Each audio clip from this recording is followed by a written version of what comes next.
We weren't supposed to be in the fight. We weren't even supposed to have tanks. The brass thought the war was nearly over. The Germans were retreating, slowing down.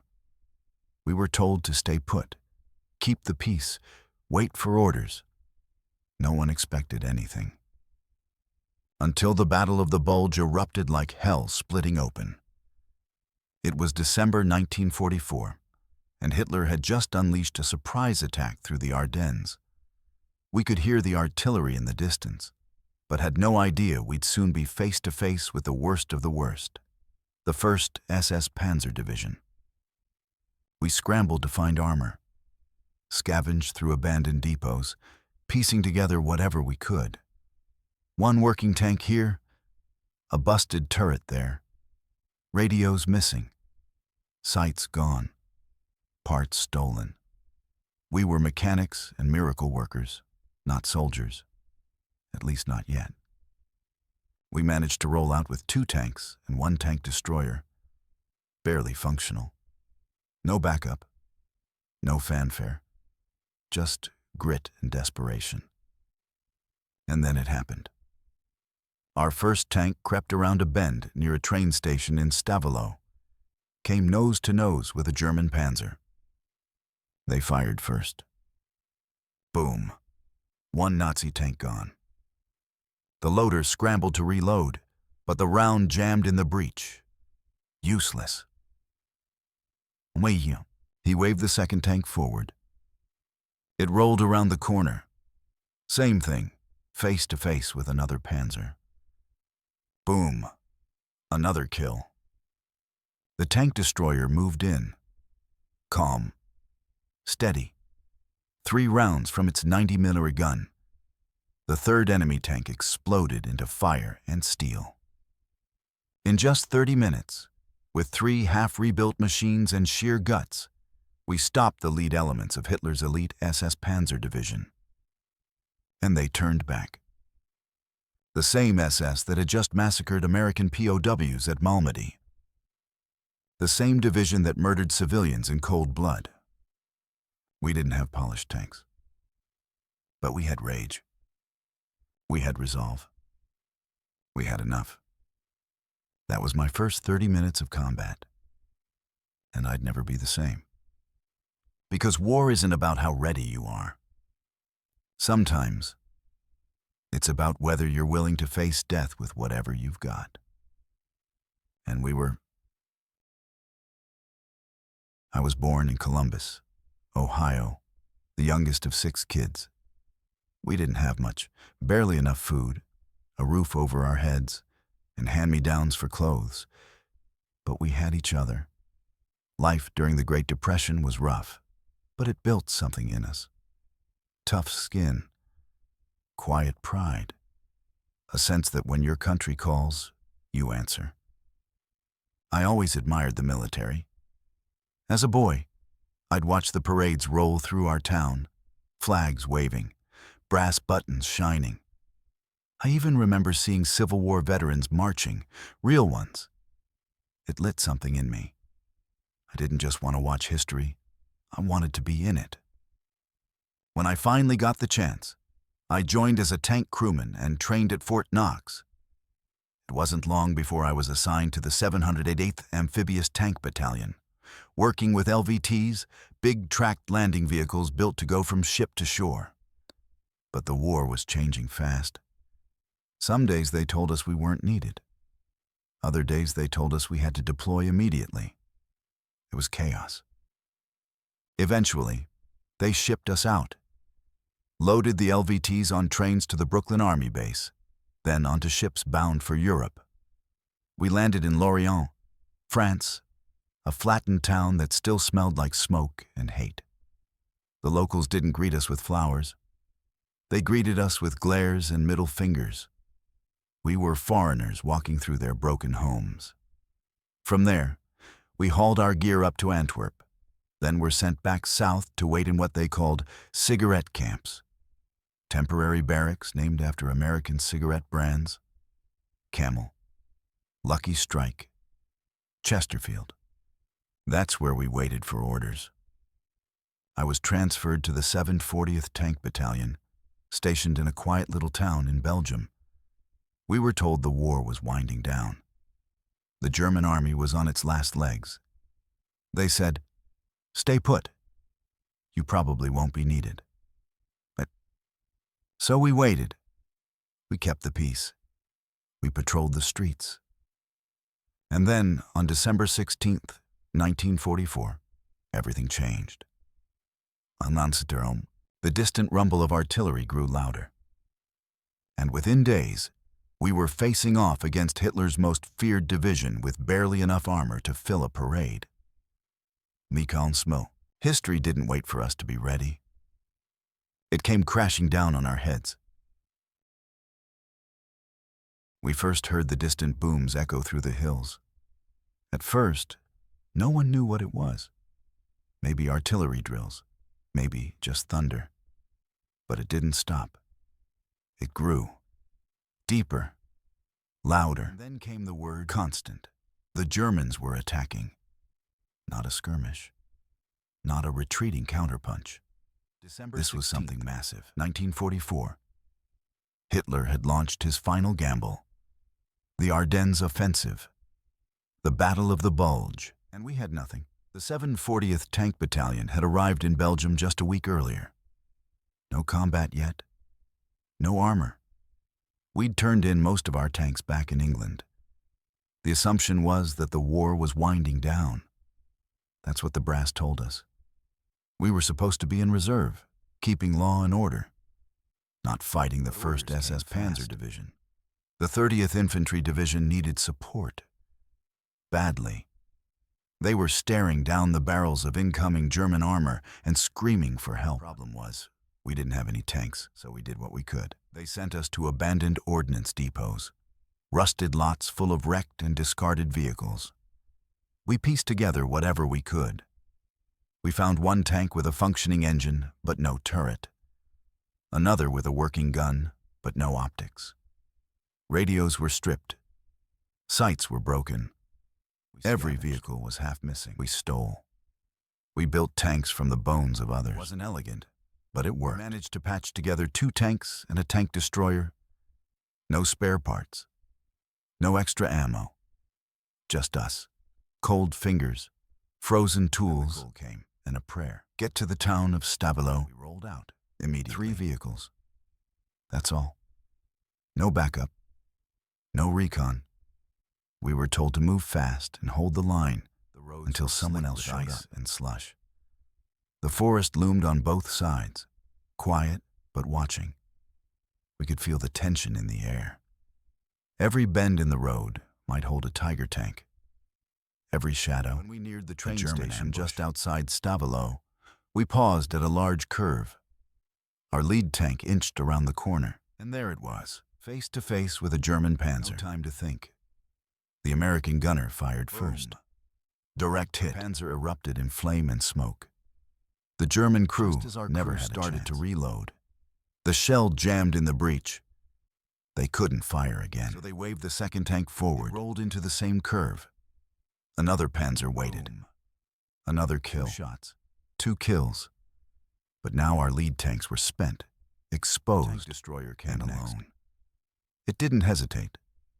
Rolled up, found its target, and pumped 3 rounds of 90mm fire into a 3rd German tank. It exploded in a fireball. And then, silence. The lead elements of the feared 1st SS Panzer Division, the same division responsible for the Malmedy massacre, turned around 30 minutes and of chaotic, improvised combat. We had done what no one thought possible. But we didn't have time to celebrate because we knew this was only the beginning. The full weight of Hitler's final push, the Germans had pulled back, for now. But we weren't foolish enough to think that was the end of it. The very next morning, they came again. It wasn't just tanks. It was infantry. A hard push straight into the town of Stavelot. The fighting was brutal. Up close, house to house. We held them off behind one particular building until they started lobbing mortar rounds over the roof. Shrapnel rained like hell, and we had to pull back. It was the hospital that nearly broke us. A small Catholic hospital sat on a hill in the middle of town. The Germans had positioned a Panther tank right at the far end of the building, its 75mm gun sticking through a window, aimed down the hallway. A group of American infantry from the 30th Division had taken refuge, injured, unarmed, cornered. Every time they tried to move, the Panther would fire a shell down the hall, pinning them in place. From below. But our guns couldn't elevate high enough to reach the target. So we waited. Through freezing wind and falling snow, we waited for night. We started building a corduroy road, a makeshift path of logs and planks to drag our tanks uphill through the mud. By dawn, we made it. Our lead tank crept over the top of the ridge, lined up with the building, and fired. One perfect shot. The Panther exploded, the gun barrel retracting like a dead arm. The soldiers inside, Americans, came stumbling out, dazed but alive. And then we heard it. From beneath the hospital, a metal basement door creaked open. Stepped out slowly, hands raised. 92 civilians, elderly Belgians and small children, all hidden in that basement during the entire occupation. Pale, starving. They hadn't made a sound for days, fearing the Germans would hear and kill them all. Kept them quiet, kept them alive. I'll never forget their faces. Blank, hollow. Some tried to smile but didn't seem to remember how. One little girl just stared, clutching a wooden doll with no arms. Rations, whatever we had. But nothing could undo what they'd endured. After that, we pushed on. The town of L'Église was next. Another German stronghold. This time, the SS fought tooth and nail. But they made one mistake. They ran out of fuel. They couldn't hold the town. They set fire to their own vehicles and fled into the woods. We opened up with every gun we had and shelled the village into rubble. We didn't hold back. Not after what we'd seen. The fight didn't stop. Each town was another ambush, another trap, another graveyard. The Siegfried Line, the real nightmare began. Bunkers, some with 3-foot thick walls, others nearly 8 feet. Every one of them camouflaged and interconnected. Guns sticking out from the front like vipers, waiting to strike. It was a death maze stretching for miles. We fought side by side with the 82nd Airborne, real warriors, battle-hardened from Normandy and Sicily. And even they said it was one of the hardest fights they'd seen. Bunker by bunker, we cleared the line. Cold, hungry, running low on everything, but we kept moving. Because by now, we understood this wasn't just about winning ground. It was about surviving the storm and not losing your soul in the process. We thought the Siegfried Line would break us, and it nearly did. Bunker after bunker, mile after mile, we fought like rats in a maze, except in this one. The walls shot back. The Germans had built the line to be impenetrable. Reinforced concrete, camouflaged firing positions, kill zones covered by interlocking machine gun fire.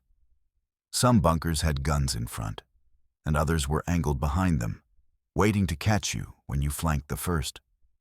We used everything we had, high explosive rounds, satchel charges, and when that failed, sheer stubbornness. We'd fight our way up to the bunker doors and toss grenades straight through the firing slits. Some didn't explode. Some did. And then we'd move to the next. By the time we finally broke through, we were wrecked, mentally and physically. Our uniforms were rags. Our tanks patched with stolen parts and held together with wire. We had no illusions anymore. This was not glory. This was grit. From there, we moved across the Cologne Plain, a wide, flooded wasteland caused by the Germans opening the dam at Duran. They'd blown the controls before retreating, flooding the entire area and turning it into a miserable swamp. For 2 weeks, we did nothing but exchange artillery fire across that dead water. Then, finally, the waters receded, and we advanced on Cologne. We came in from the south. 3rd Armored moved through the center. The city was wreckage, burned-out buildings, shattered cathedrals, and streets filled with rubble and sniper fire. Once Cologne fell, they sent us south again, flatbed rail cars for the tanks, convoys for the rest. We arrived in Bruck, Germany, expecting to assist a unit crossing the line. But by the time we got there, that unit had already punched through. So we were sent to the next crossing point, helping the 63rd Infantry Division breach the Siegfried Line once more. It was another bloodbath. Then came Hamburg, not Hamburg, Hamburg with brutal street fighting that cost us dearly. But even that wasn't the worst. Not by a long shot. We crossed the Rhine River at Bonn, moved north to Ludwigslust, and that's where we found it. A small camp outside a quiet village. A concentration camp. The 82nd Airborne had reached it first, but had no heavy equipment to breach the fences.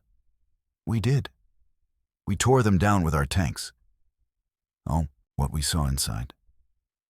You can't prepare for that. People, what was left of them, staring back through hollow eyes, skin over bone, filth, death, children who couldn't stand, adults who didn't know how to speak anymore. They flinched at our uniforms, not knowing if we'd hurt them or save them.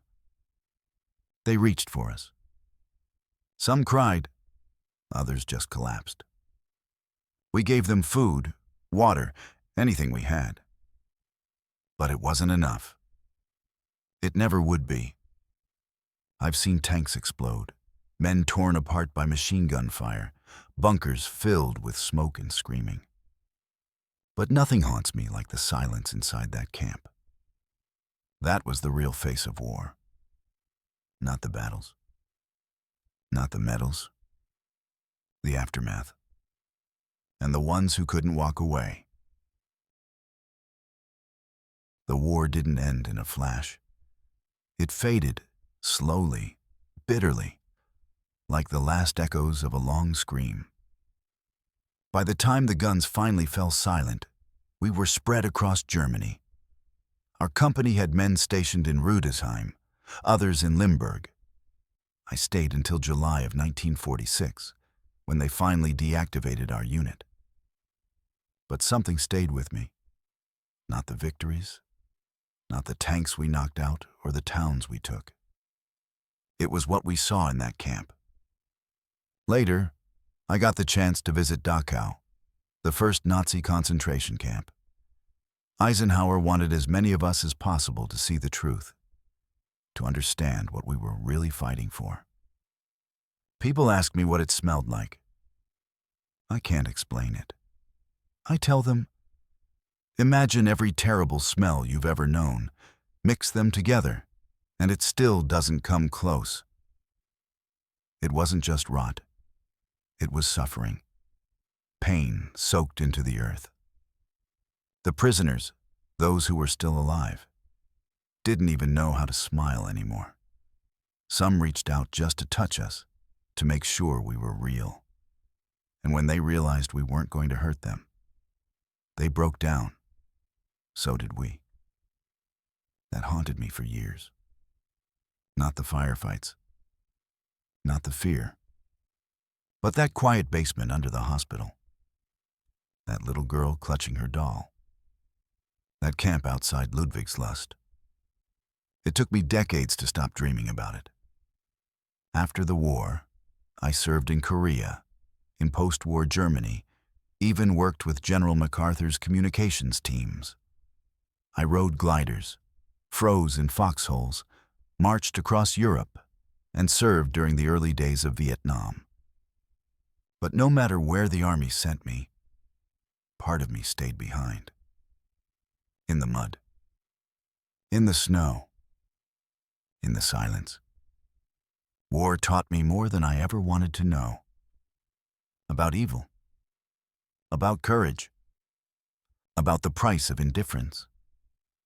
And about the fragile thread that keeps us human. Even when the world forgets how to be. I'm not a hero. I was just a soldier. But I remember. And as long as I breathe, so will their stories